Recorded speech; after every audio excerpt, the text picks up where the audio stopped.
moment où l'exigence de vérité dans le débat public commande clarté, rigueur et responsabilité. Depuis la publication du dernier rapport de la Cour des comptes, plusieurs voix issues de la nouvelle majorité se sont livrées à de graves accusations. Dissimulation volontaire de dette, sous-estimation du déficit budgétaire,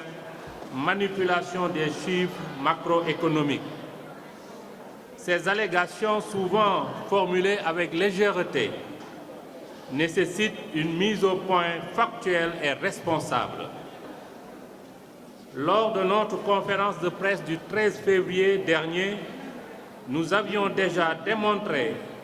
que ce rapport n'avait aucune consistance sérieuse. Face à cette tentative manifeste de manipulation de l'opinion, l'Alliance pour la République, parti responsable, attaché à la vérité et socle de la majorité présidentielle de mars 2012 à mars 2024, avec ses alliés, a pris l'initiative, sur instruction de son Excellence le Président Macky Sall,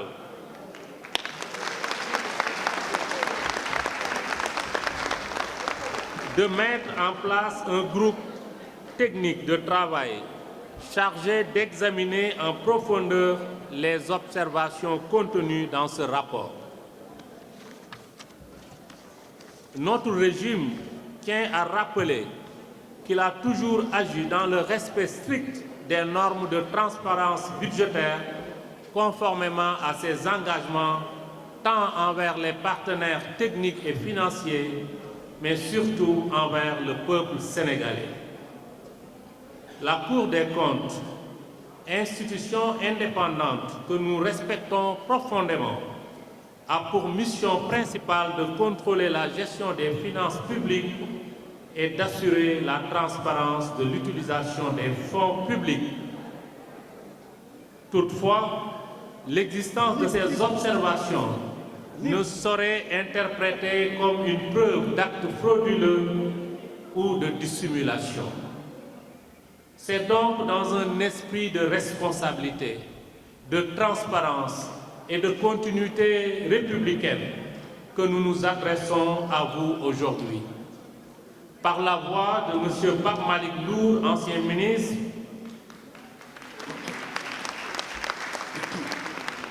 il apportera des clarifications précises,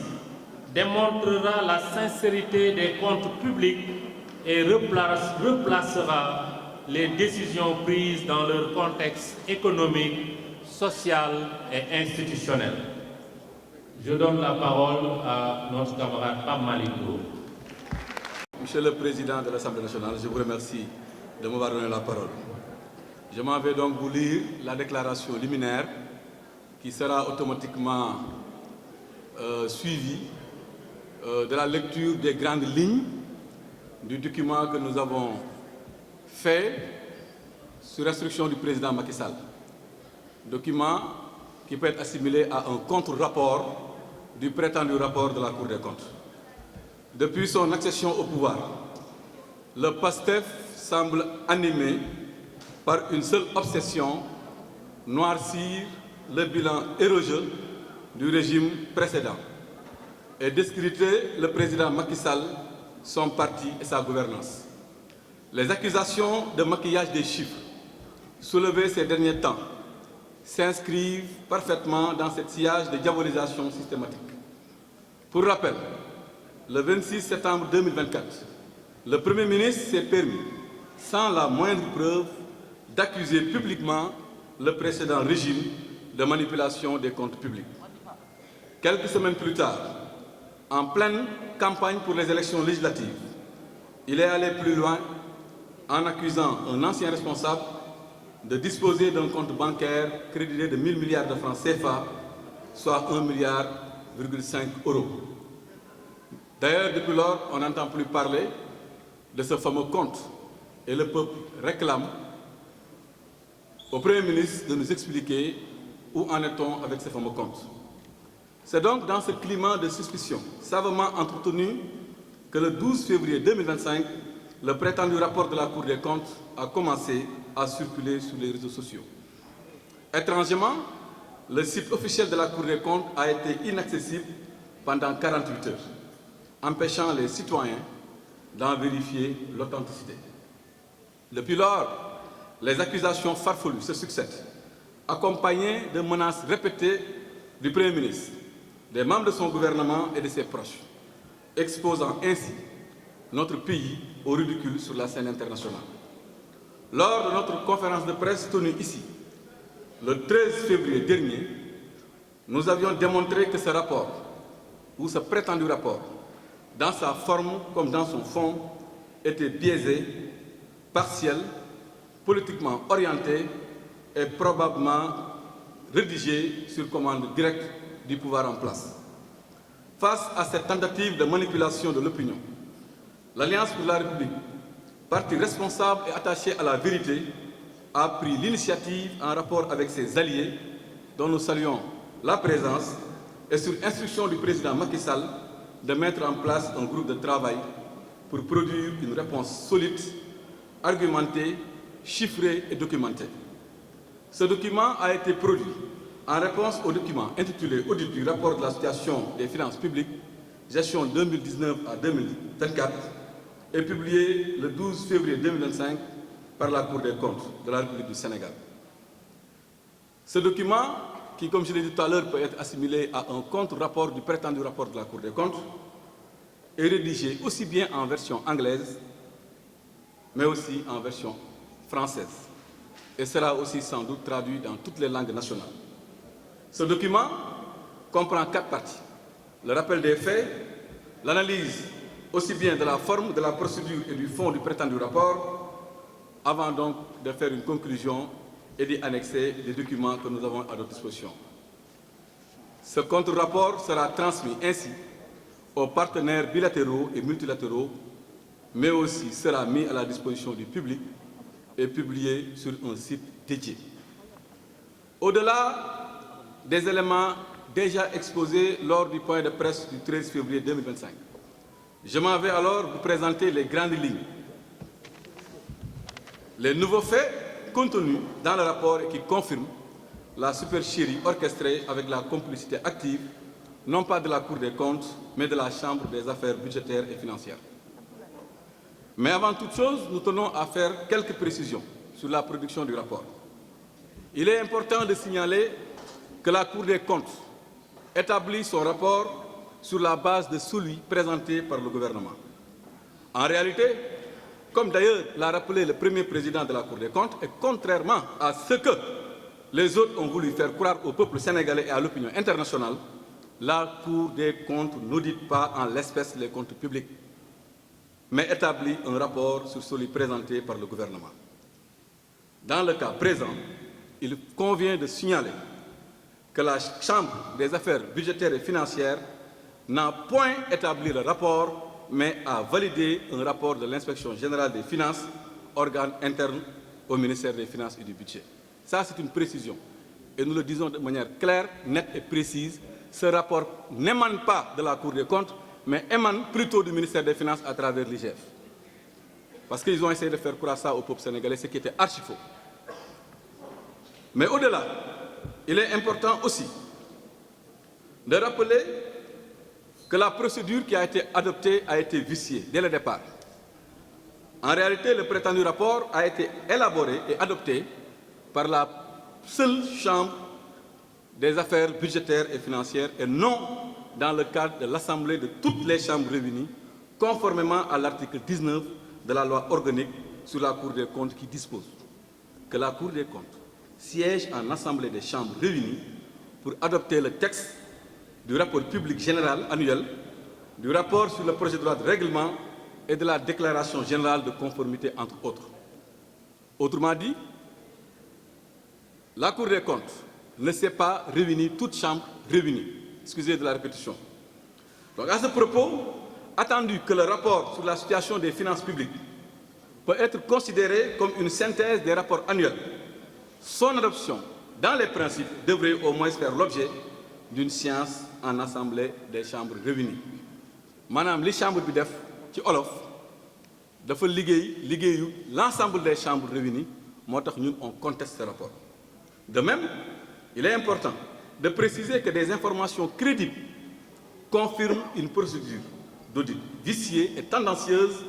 non seulement au niveau de l'IGF, mais aussi au niveau de la Cour des comptes, avec comme seul objectif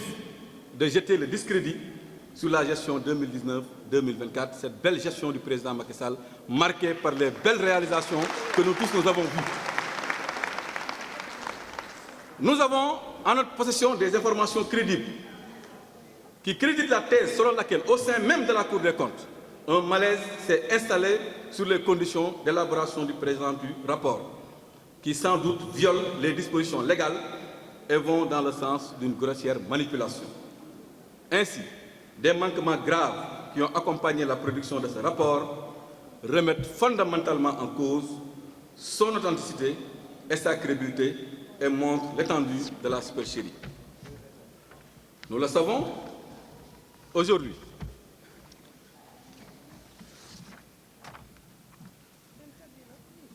En résumé, à la commande, à l'élaboration jusqu'à la publication de ce prétendu rapport, toutes les normes en matière d'audit des finances publiques ont été violées, ce qui porte atteinte à la crédibilité de la Cour des comptes du Sénégal. Dans ce cadre, une commission d'enquête parlementaire serait à même d'éclairer davantage la lanterne des Sénégalais et des partenaires, et nous nous tenons disponibles pour accompagner une telle initiative. Nous voulons dire à Pastef, chantre, soi-disant du Jubal Jubanti. S'ils veulent y voir plus clair, ils n'ont qu'à faire ou mettre en place une commission d'enquête parlementaire, et cette enquête minutieuse devrait particulièrement s'intéresser aux phases suivantes: la commande du rapport, la désignation des membres de la commission, la formulation des thèmes de référence, la validation du pré-rapport, la non-observation des principes de confidentialité et du contradictoire, qui sont, selon nous, des règles obligatoires en la matière, et la désactivation suspecte du site de la Cour des comptes, rendant le rapport inaccessible au public pendant 48 heures. Au-delà, nous devons nous poser une question simple sur le non-respect du principe du contradictoire. Nous voulons demander à nos compatriotes sénégalais de se poser une question. Comment un rapport aussi important concernant la gestion des affaires budgétaires et financières de notre pays sur les 5 dernières années, comment ce rapport a pu être établi et publié sans que les personnes et administrations concernées n'aient reçu la moindre notification leur permettant d'apporter les observations, voire leurs contestations? C'est une question fondamentale, une question de principe qu'on se pose. C'est une question de légalité, c'est une question de droit qu'on doit se poser. Comment c'est possible de faire un rapport sans pourtant donner l'opportunité à ceux qui étaient là de pouvoir se justifier, au moins ne serait-ce que pour apporter des éléments de réponse par rapport aux éléments d'information contenus dans le rapport? Nous nous posons des questions très simples. Depuis quand un rapport d'audit est établi exclusivement à charge comme un procès en inquisition? En vérité, tout au long du processus, le rapport produit par les services de l'IGF et la certification n'ont, dans aucune de leurs étapes, respecté le principe du contradictoire en violation flagrante de la réglementation en vigueur, notamment l'article 64 de la loi organique du 27 décembre 2012 sur la Cour des comptes. Interpellé à ce sujet, parce que vous allez me dire qu'effectivement le président de la Cour des comptes s'est exprimé à ce sujet, le président de la Cour des comptes a informé que le respect du contradictoire par le ministère des Finances ne relevait pas de ses attributions et incombait aux responsables du ministère. Donc là, on se veut très clair, nous n'avons pas de grief particulier par rapport à la Cour des comptes, parce que la Cour des comptes a fait son travail, son interlocuteur, c'était le ministère des Finances, mais charge au ministère des Finances de pouvoir donner la parole aux anciens du régime pour qu'ils puissent expliquer et donner leur avis par rapport à ça. Le ministère des Finances, exécutant probablement la commande de Pastef et de son régime, a refusé délibérément de donner la parole aux anciens dignitaires du régime, ce qui est contraire à l'esprit de la loi et ce que nous condamnons et qui nous fait dire que ce rapport de la Cour des comptes n'a aucune crédibilité à nos yeux. Il convient d'attirer d'ailleurs instamment l'attention du Fonds monétaire international et tous les partenaires sur cette question fondamentale et exiger que le gouvernement du Sénégal y apporte une réponse claire et précise. Par ailleurs, il faut noter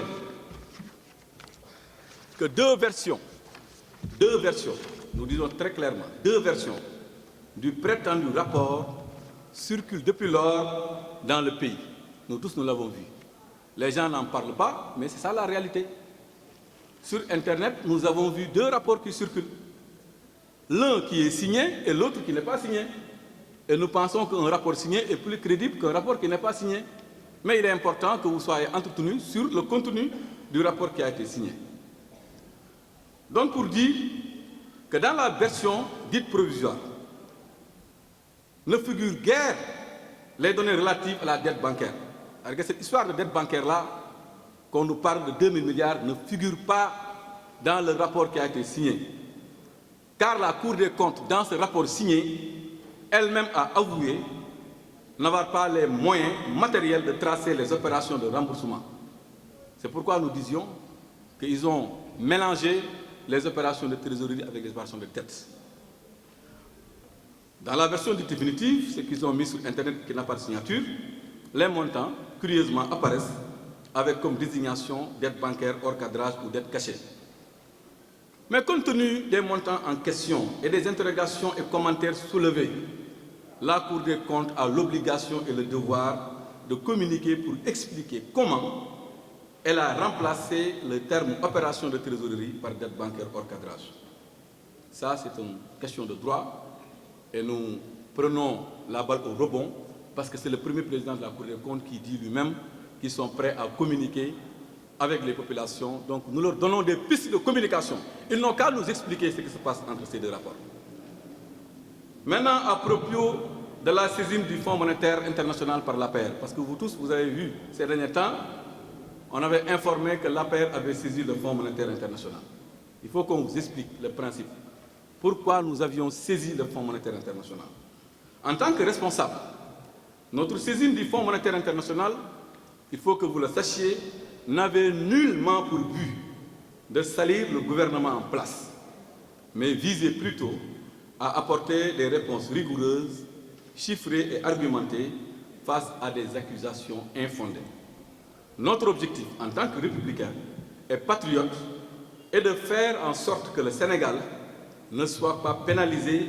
ni placé sous ajustement structurel sur la base de simples déclarations irresponsables des tenants du pouvoir. Les réponses claires, précises, étayées, chiffrées, documentées, fournies par notre parti en rapport avec ses alliés, ainsi que le sérieux de notre démarche vis-à-vis du FMI, ont permis de démontrer que les accusations portées relevaient d'une simple manœuvre politicienne. Le sérieux de notre démarche, reconnu par le Fonds monétaire international qui nous a répondu par courrier en date du 28 mars 2025, accusant réception de notre correspondance et acceptant le principe d'une rencontre à une date à fixer ultérieurement. Maintenant, face à l'échec de sa tentative de discréditer notre régime, le Premier ministre s'attaque désormais au Fonds monétaire international, qu'il rend responsable de tous les torts. Pourtant, la coopération entre le Sénégal et le Fonds a toujours été exemplaire. Les pressions, par ailleurs, exercées actuellement contre le Fonds monétaire international, ainsi, afin qu'il renonce à nous rencontrer, renseignent à suffisance sur l'état d'esprit de nos gouvernements. Mais qui a peur d'une rencontre entre nous et le FMI? Qui a peur de cette rencontre? Et pourquoi ils ont peur de cette rencontre? Ils n'ont qu'à nous laisser voir le FMI. Et le FMI sera édifié sur la supercherie, sera édifié sur les mensonges, sur les intoxications portées par ce nouveau gouvernement.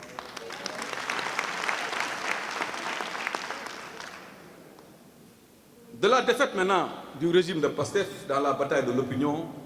jusqu'à la tentative d'instrumentalisation de la justice,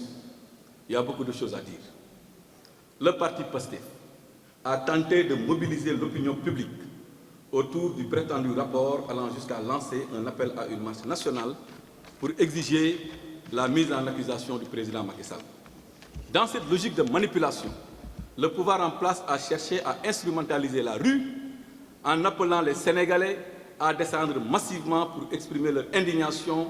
et demander la comparution du président Macky Sall devant la haute cour de justice pour haute trahison. Vous vous rappelez, vous tous, de l'appel à la marche nationale d'indignation? Où en est-on avec la marche, avec cette marche? C'est parce que simplement, ce stratagème politicien fondé sur une exploitation abusive d'un document encore sujet à caution n'a simplement suscité aucun écho auprès des citoyens qui ont refusé catégoriquement de marcher parce que ce qu'ils disent n'est pas conforme à la réalité, n'est pas conforme à la vérité. Le peuple, désormais plus lucide face aux manipulations, aux mensonges et aux campagnes de désinformation, a clairement refusé de suivre cet appel. Ils avaient dit, parlons-en dans les grandes places, parlons-en dans les dares, parlons-en dans les mosquées, parlons-en dans les TikTok, faisons une marche nationale, faisons une marche internationale, faisons une indignation internationale, cherchons le consensus national pour que le peuple lui-même sorte pour demander à ce que le président Macky Sall soit traduit à la haute cour de justice. Mais ça a fait... Personne n'a répondu à cet appel. Face donc à l'absence d'adhésion populaire, aux conclusions du rapport controversé, le pouvoir maintenant semble désormais s'orienter vers une instrumentalisation de la justice. Comme nous l'avons dit, comme que le peuple est la justice est instrumentalisée avec l'Assemblée nationale. En témoigne alors un projet aussi fantaisiste que son porteur visant à engager une procédure de mise en accusation du président Macky Sall sur laquelle le parti reviendra ultérieurement. Par ailleurs, et c'est pour terminer, nous avons pris note de la saisine de la division des investigations criminelles par le pôle financier. À ce titre, nous interpellons la Cour des comptes afin qu'elle éclaire l'opinion publique sur la portée réelle et le contenu du référé transmis au ministère de la Justice, afin d'éviter toute tentative de manipulation ou de récupération politique des faits prétendument incriminés. D'autant plus que le pôle financier, déjà saisi, n'a pas pour compétence d'entendre les anciens ministres. La Cour des comptes a-t-il cité des noms dans son référé? C'est une question fondamentale qu'on pose à la Cour des comptes et nous demandons au président de la Cour des comptes, qui a montré sa disponibilité à mieux communiquer avec les Sénégalais. Nous voulons qu'il sorte, qu'il parle avec les Sénégalais, qu'il nous dise, est-ce que dans son référé, transmis au ministère de la Justice, figurent des noms? Nous savons qu'il n'y a pas de nom. Et le pouvoir actuel veut donner des noms, ce que nous allons refuser. Cette tentative d'instrumentalisation du rapport de la Cour des comptes, de notre point de vue, ne vise pas seulement à s'acharner contre le régime précédent. Elle porte également atteinte à la crédibilité de l'État en s'en prenant injustement à ses serviteurs, notamment les fonctionnaires qui restent les garants de la continuité républicaine au-delà des alternances politiques. Mais ça, c'est peine perdue, car nous, APR et alliés, nous ferons face et Inch'Allah, nous vaincrons. Voilà donc la déclaration en français et je vais essayer de le traduire en wolof. Nous savons que nous avons un programme, un bilan, un objectif, une solution, une ambition, un projet, un programme. Ben programme rek la ñu ben mooy taxal nguuru président Macky Sall wax lu ñaaw président Macky Sall pour yàq deram fii ci Sénégal ak ci bitim réew loolu rek mooy seen programme. ñu seetlu ne depuis le 26 septembre 2024 premier ministre dafa génn ne Sénégal dañu falsifier ay chiffres ci 5 ans yi ñu weesu yemu fa ci ab meeting bu mu organisé woon mu taxaw ne mon premier ministre gis na benn compte boo xam ne am na 1000 milliards booba léegi nag waxatu si déggatuñ ko si jël na mbir mi fàtte ko di ko fàttelu waaye du ko fàtte jamais dinañ ko rappeler toujours tant que mu ngi fiy nekk dinañu yeewu dinañ ko laaj am na 1000 milliards yi nga xam ne moom nga xool bi moo fekk ci compte ndax loolu yëpp politique moo ko loroon ci loolu nag si le 12 février 2025 ñu xëy rek ñu génneel ñu benn rapport le rapport bii nag mooy rapport Cour des comptes buy dëggal li premier ministre waxoon jamonoy campagne ba ci jamonoy politique booba léegi nag lu nekk dégg nañ chaque jour nga dégg accusation bu la gën a ñàkk solo sa morom nga ne bii la ku la gën a waye di xëy suba teel jox borom keneen na ko waxal nga tuumaal wax loo xam ne amul ci daru président Macky Sall ndax waxoon naa ko keroog li leen naqari mooy président Macky Sall mais ya lëmbee jamono gannaaw bu mu lëmbee Sénégal ci lu baax liggéey ba ñëpp gis ko mu nekk à l'international di liggéey bu am solo saa ñu ko gisee télé rek seen xol yi di bon saa ñu ko gisee muy def lu baax seen xol yi di gën a bon chaque jour rek ñuy wax ngoog waaye nag lu xale di wax li xale di wax Macky Sall la ngay bañ a dégg par la force da nga ko dégg Macky Sall la ñuy bañ a dégg par la force da nga ko dégg léegi nag président Macky Sall nañu léegi argument yi ngeen joxe woon ca conférence de presse ba le passé doy nañu waaye nañ ci yokk dara melal ma président Macky Sall mu ne argument yi ñu joxe woon doy nañu ndax tey peuple bi xam nañ fa dëgg féete waaye comme ni ko tubaab di waxee les paroles s'envolent mais les écrits restent président Macky Sall mettre en place benn équipe ne équipe bii ma mettre en place dama bëgg nuy rapport amee ñoom ñu am fulaay def rapport war ñu jox parole te waxuñu am leen fulaay fayda ngeen bind seen contre rapport def seen benn livre ku mun na def joxuñu parole ñu mettre en place équipe bind livre comme ñoom def ko rapport comme ñoom rapporter la vérité des faits moo tax ñu def livre bii mu tudd finance publique au Sénégal clarification et mise au point mais li mooy débat di de comme que suñu gars yi dañ leen woowoon ci débat di de ne leen kaa leen ñu débat ñu bañ léegi ñun dañuy bind léegi bind leen yéen tamit tontuñu loolu mooy dëgg président Macky Sall nag ànd ak ñi mu àndaloon ci gouvernement bi ak allié mi waxtaan ak ñoom ak experts yu mag a mag a mag ak ay fonctionnaires yu nekk ci état bi am na sax ñoo xam ne ba léegi ñu ngi si biir ma jox leen scoop boobu am na ñoo xam ne ba léegi ñu ngi si biir seen état ak seen gouvernement waaye ñoom contribuer nañu si lecture bii loolu information bi ñu leen di jox léegi nag document bi ñu def ko moom lañ leen di présenté tey waaw loolu dañuy wax mu clair ndax am na ñu nekk ci biir de te kenn du leen dugal ci ay affaire yu caaxaan moo tax ñoom ñëpp dañoo bokk ci liggéey bi ñu def liggéey bi nekk liggéey bu fekk liggéey bi nag dinañ ko traduire ci français traduire ko ci anglais traduire ko ci langue nationale ci langue yëpp lañ koy traduire ndax dinañ ko jox FMI dinañ ko jox aussi suñuy partenaires yi nga xam ne ñoom ñoo ànd Sénégal di liggéey ak ñoom léegi nag dinañu jukki tuuti ci document bi présenté leen ko pour ngeen xam yéen tamit li xew ci mbir mi document bi nag dinañ ko jox journalistes yi dinañ ko tasaare ci site internet boo xam ne ubbi nañ ko fépp fu Sénégal nekk ak bitim réew dinañ jot document bi ay fait la waaye nag balaa ñuy yeggali dinañu tax ay quelques précisions d'abord ci rapport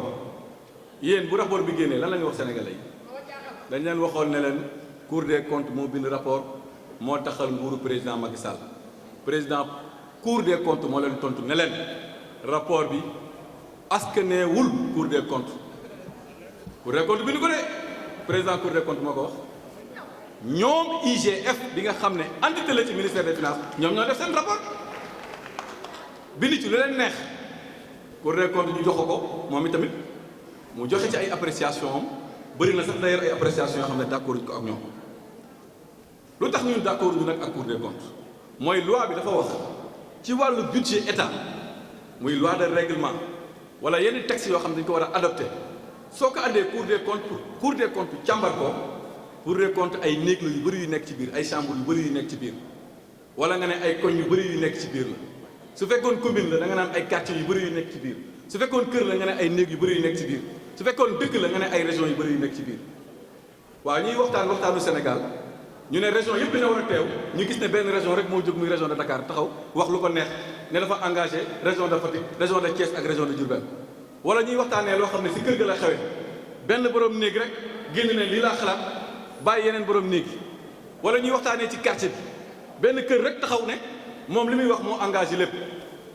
loolu moo xew Cour des comptes chambre yëpp dañ leen waroon laaj seen xalaat ci mbir mi waaye laajuñu ko benn chambre cote donc képp moom moo wax ci mbir mi te loolu c'est pas conforme à la loi moo tax ñu rejeté mbir moom di yëgal nag ne ñu ni tamit ci ay xibaar yu wóor yëg nañ ne biir Cour des comptes sax ay jafe-jafe amoon na fa moo tax problème mu signature boo ma ngeen di dégg boobu ba léegi ñu ngi wax te mënuñu publier signature. waaye léegi nee nañu affaire bi léegi nañu publier bu ñu signé ñun lu ñu bëgg lenn rek nañ am rapport boo xam ne ñëpp ko signé ndax moo tax signé wuñ ko ndax nag am na ñoo xam ne ay gor lañ kenn du leen dugal ci caaxaan. loolu moo tax ñun ñu rejeté rapport boobu ndax loi bi dafa leer ci loolu donc procédure bi dañ ko vicier waaye nag ñun du ñu wax ci caaxaan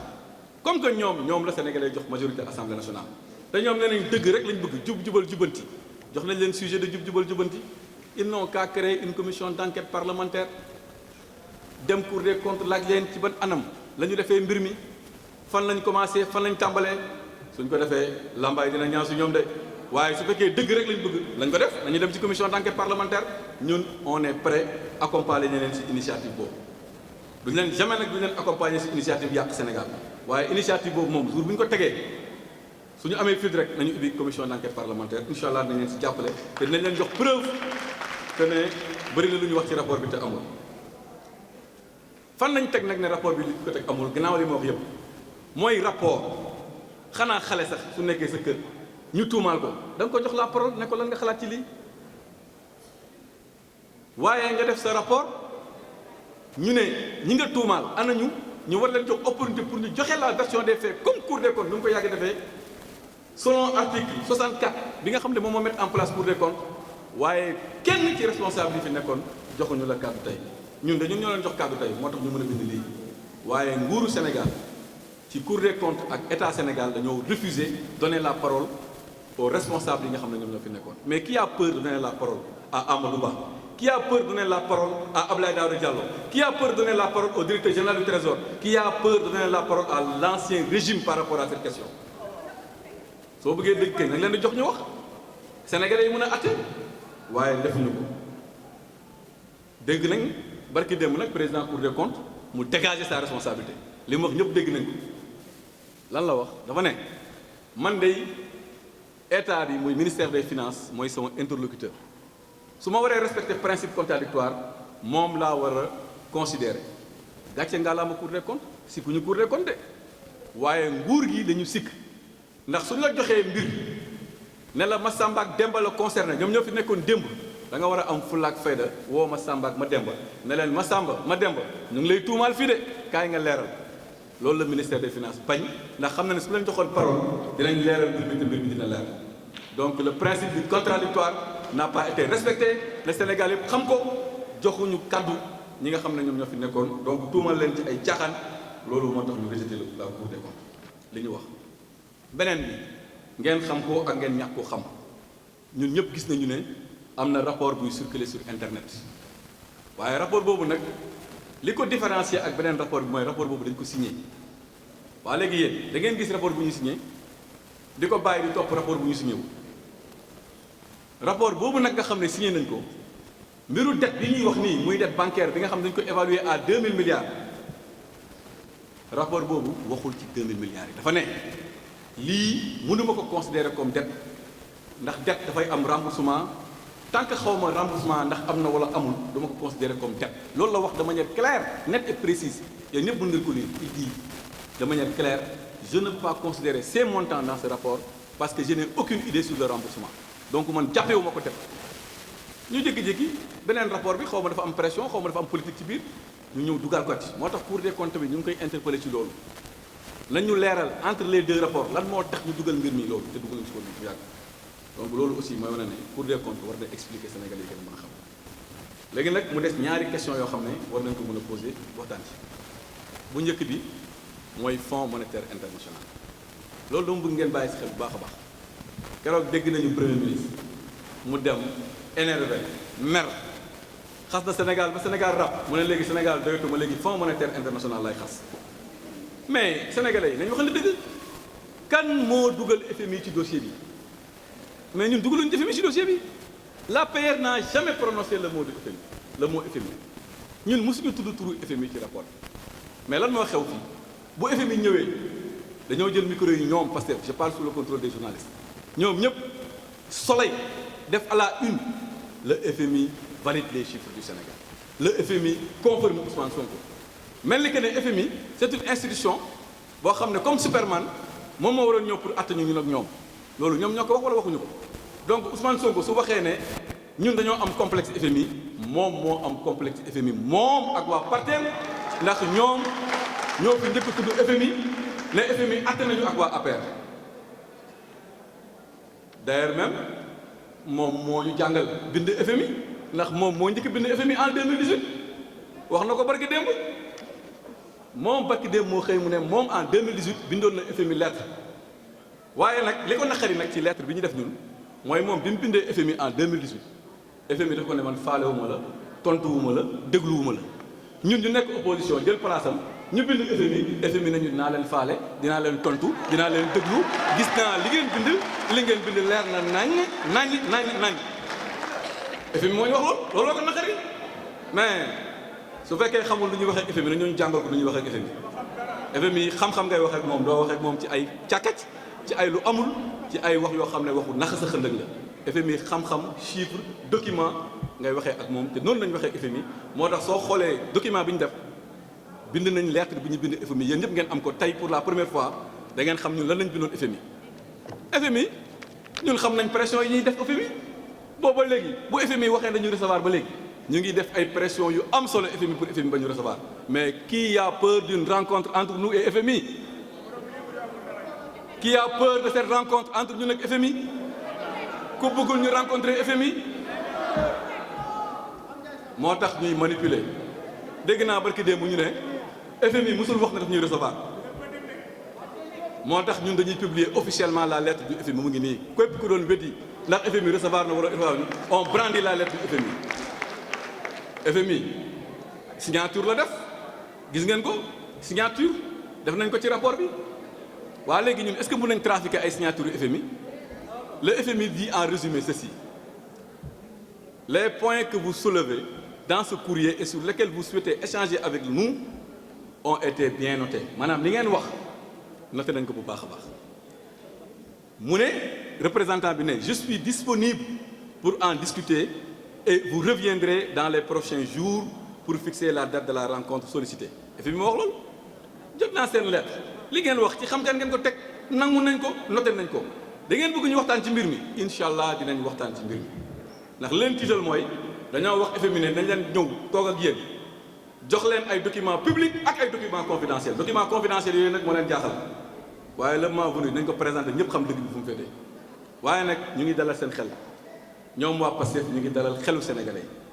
ñun demuñu ci FMI pour waxal lu ñaaw Pastef demuñu FMI pour waxal lu ñaaw Sénégal dañoo dem FMI wala dañoo bëgg dem FMI pour ragg deru Sénégal pour leeral FMI balaa printemps bi nga xam ne moom la ñu war def seen assemblée générale dañoo bëgg dem pour leeral dëgg FMI xam dëgg bi fu mu féetee loolu lañ bëgg comme que ñoom dañoo yàq deru Sénégal dañoo waxal lu ñaaw Sénégal ba suñu moytuwul FMI nar na jël ay décisions yoo xam ne ça sera décision terrible pour le Sénégal ñun comme ni ñu ko doon defee démb en tant que patriote en tant que républicain on s'est engagé à défendre le Sénégal devant le FMI ñoom suñu sañoon xam lu ñuy dégg FMI réunir na sanctionné na Sénégal def na ajustement structurel su ko defee seen bilan négatif bi nga xam ne moom la nar a am ñu mun ko wékk président Macky Sall pour en finir définitivement waaye du fi am de bilan bi da ngeen ko assumer de da ngeen assumer bilan bi mu neex leen ak mu naqari leen donc yéen jàpp leen peuple sénégalais na xam bis ni ki tey ñun ñoo nekk porte-parole auprès du FMI dinañu défendre Sénégal dinañu leeral FMI ba FMI li mu defoon Mozambique def ko Grèce du ko def Sénégal waaye nag dañuy artu FMI suñu fa jëlee ndam nag bu kenn récupéré suñu ndam de ñoom ñoo dem pour yàq der ñoom ñoo dem pour yàq jour bu ñu amee ndam FMI ne d'accord naa li yëpp gis nañ ko waaye garaawul incha allah Sénégal la déroulé nañ xam ne ñun ñoo waral loolu ndax y a 2 ans aujourd'hui dama koy wax parce qu'ils sont experts en manipulation moo tax ñun dinañ waxtaan te du ñu yem rek la d'ailleurs si FMI nu ñuy waree rencontrer FMI xam nañu assemblée générale FMI kan ak kan moo fa nekk membre suñu pays partenaire dinañ dem si ñoom waxtaan ak ñoom leeral leen ba ëllëg seen ministre des finances su toogee FMI dina ko poser ay questions yoo xam ne bu yàggee dina nangu ne dëgg ñun sax dañoo juumoon su ko defee FMI mu jël les bonnes décisions loolu moo ñu tax wax FMI du complexe de rien du tout xam-xam la ñu waxee ak FMI yar la ñu waxee ak FMI teggin la ñu waxee FMI argument la ñu waxee FMI contrairement à Ousmane Sonko en 2018 moo tax FMI tontu ñu Donc Ousmane, ce n'est pas parce que vous êtes frustré parce que le FMI ne vous avait même pas donné un accusé de réception qu'aujourd'hui, vous avez wëlbati ko tey dañu sànni xeer wala dañu xas ñun ñoo xam ne ñuy wax ak FMI soo bëggee ñëw jàngal loolu. léegi nag li des foofu laay terminer mooy rapport bi dafa génn Ousmane Sonko premier ministre ne rapport bi su génnee rapport bi génn yàlla suturaal ñu def ci point de presse peuple sénégalais yëpp nangu ci suñu taxawaay ne déglu nañ leen li ngeen wax dégg nañ ko argument yi dugg na suñu nopp yéen ngeen dégg leen ñoom yéen ñëpp ngeen seede loolu bi rapport bi génnee lan lañ wax nañ ci waxtaan ci marché yi nañ ko waxtaan ci daayira yi dawalkatu sareet yi nañ ci waxtaan jaaykatu marché yi nañ ci waxtaan marchand ambulant yi nañ ci waxtaan nañ ko waxtaanee ci TikTok dégg ngeen ko la déggoo leen yemuñu fa ñu ne ñun sax dañoo bëgg def marche nationale d'indignation dañoo bëgg peuple bi jóg naqarlu affaire bi su ko defee ëllëg ñu taxaw ne waaw peuple bi moom mujjee jóg ne léegi président Macky Sall lañ ko war a traduire devant la Cour de justice waaye le peuple cette fois-ci a été zen peuple bi taxaw ne ko nag dëgg nag lu nekk waxoo ko ñu gëm wax nga fi ne am na compte 1000 milliards ñu gëm ko hôtel la wax nga fi ne Sénégal dañoo jaay suñu pétrole ñu gëm la waaye bii moom du jàll bii du jàll malheureusement pour ñoom bii jàllul ils ont perdu la bataille de l'opinion loolu moo waral énervement bi loolu moo waral xuloo bi loolu moo waral xeex bi loolu moo waral nag seen mer bi ñu mer comme que amatuñu solution nag ñu ne léegi ñaar moo des comme que peuple bi fippuwul parce que dégg ngeen seen benn waay naan waaw moom lu ko naqari sax nekkul ñi sàcc waaye comportement wu ñuy sàcc moo ko naqari maanaam peuple bi ni ñu noppee looloo ko naqari mais dina ko naqari parce que peuple bi doful jinne jàpp leen nax nga leen benn yoon nax nga leen ñaari yoon waaye doo leen nax ñetti yoon cette fois-ci moom il a eu 203 nax nga leen ci élection législative nax nga leen ci présidentielle waaye mënu leen nax ci rapport bi peuple bi est resté zen ils ont refusé de sortir donc le peuple nous le remercions ñun sant nañu yàlla te ñu ngi leen di wax ne leen bii mooy point final dootu leen dégg te ñu wax ci rapport bi pour ñun c'est fini on a gagné la bataille parce que la bataille c'était la bataille de la vérité la bataille on l'a remportée dès le premier tour léegi nag ñu ne comme que mbir mi am na li des nag mooy léegi nañu yóbbu mbir mi assemblée nationale comme que ñun amuñu doole ci opinion bi ci mbir mii waaye ñun ñoo am doole assemblée nationale léegi nañ ko yóbbu assemblée nationale mais woowaay dañuy topp président Macky Sall ci haute cour de justice loolu moom du ñu si sori parce que c'est un programme farfelu dirigé par un député farfelu membre d'une assemblée décidément farfelu donc loolu amul bopp amul genn duñ ko wuyu yemuñu fa ñu ne dañ instrumentaliser la justice foofu nag ñu ngi interpeller Cour des comptes moo bind noir sur blanc benn référé